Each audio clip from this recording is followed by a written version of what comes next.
One round to rule them all, and in the darkness bind them. Well, hey there. Welcome back to the lead farm. I did a video about a week ago, and it was about this M8 API, and I left a few things out, like why I even chose this for my light anti-materiel rifleman setup. So I'm going to do a little recut and a redrop and add some more into the beginning that wasn't there before. Hope you enjoy. Make sure to hit like. So let's get started with just the normal ball ammo. This is kind of the stuff you'll normally see. It's PMC bronze. It's basically the cheapest stuff you can get. And it is just full metal jacket with a core of lead. And it is a 660 grain projectile. It's supposed to be traveling around 3,080 feet per second. Now, I didn't do any ballistic or chronographing on that stuff because, well, I already shot 5 rounds of this. And as you can imagine, it's getting a little expensive at that point. But let me just talk about that expense. Because honestly, when I bought the API, I kind of bought it in bulk. And here goes some of the facts for that. This says it's a 647 grain. You'll see in the video later, I have it stated as 600 and either 61 or 21 grain. Either way, you keep finding all these crazy numbers all over the internet, and I just went with what was found most. But since I bought it in bulk like I did, it was actually only a few more cents more expensive than the normal PMC bronze stuff. And what do I mean by a few cents more expensive? Well, this was about $4.50 a round when I bought it, and the normal ball ammo was about $4.35. So not a huge difference in price, but there is a huge difference in capability. Now, this ammo, you don't really need to worry about having any kind of expansion when it comes to hitting soft targets, but it will flatten out and ricochet and everything else when it hits an armored target. On the other hand, this M8 API will go through 7/8 of an inch of rolled homogeneous armor at 100 yards. So why didn't I pick something like a hollow point? Well, I'm sure you all have already thought of the answer to that. So when it comes to a 50 caliber projectile, you don't really need any more terminal performance than you already have. So why would you be paying that extra pretty penny for, a 50 cal that expanded to like 1.5 inches when this will take care of anything else you need? And it's a little bit cheaper, believe it or not.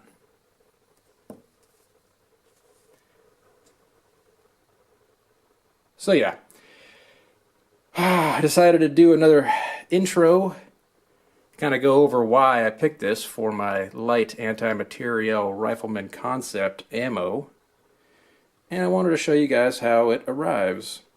Now, I don't know if SG Ammo still does this, but once you meet a certain threshold when it comes to price, they send it to you for free. So I bought 150 rounds of this stuff, which weighed over 40 pounds, and it got free shipping. Well, without further ado, let's go ahead and see what this bullet do to a Ballistics Dummy Lab gel skull. That'll be in the video coming up here shortly. I just think that gear looks cool too. Well, hey there, YouTube. Have you ever wanted to make a head canoe with a really big pew-pew? Well, then you're in the right place. Because today we're going to use M8 API to do a little ballistic testing on this skull here.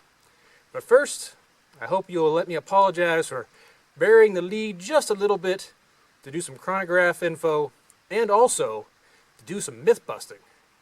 So let me show you what I mean by myth busting.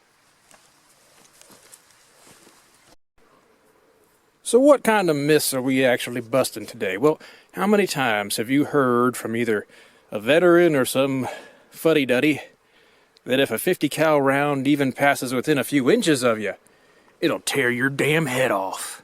Well, I know this has been busted on YouTube before, but since I was going to shoot 5 rounds of that M8 API to just do the chronograph info on it, I figured I'd bust that myth. And if you like this kind of stuff, go ahead and smash that like button for me, because it really does help in the algorithm. But you'll probably see something kind of funny up here. Yeah, for simulated skin, I got some turkey breast meat, you know, just normal sandwich meat, and I got a witness plate over there. So while chronographing, I could show how close these bullets are actually getting to the head.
Well, I hope the chronograph showed those numbers well.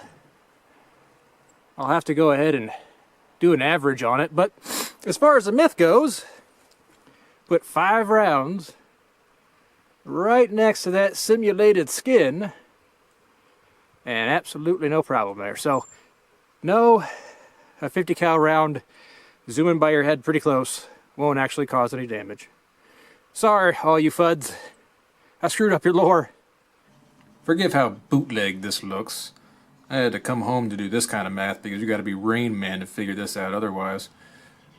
But we got our grain weight, 622 for those M8 API. Average velocity was 2,747 feet per second. And that gave an energy in foot-pounds of 10,419 and change. Well, we're going to go ahead and see what that does on that skull. It's pretty devastating.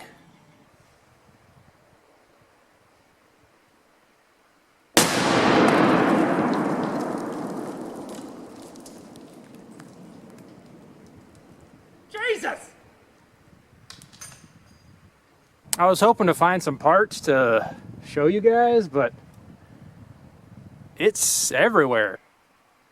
I'm trying to gather up some of the bigger pieces for y'all for the after action report, but the whole top of the head just kind of went out there, and I can get you a little close up of what this looked like, but oops. Yep, he had himself a rough day.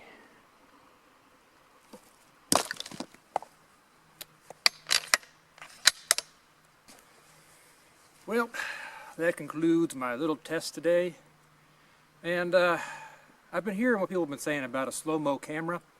I tried to get a hold of one, and sadly, it would not work with my editor, so I couldn't get this on slow-mo. But I tried. I wanted to give a special thanks to everybody that's supporting me out there. Folks like Bigfoot11, Sigda, Handroid, TK, you're a homie. I just want to say thank you for everything, and I started this YouTube channel just so I could see things that I wanted recorded, and I kind of figured other people would too. But now I'm kind of doing it because I like my supporters and my subscribers. So thank you. You all have a good day, and God bless. I sure had a blessed one.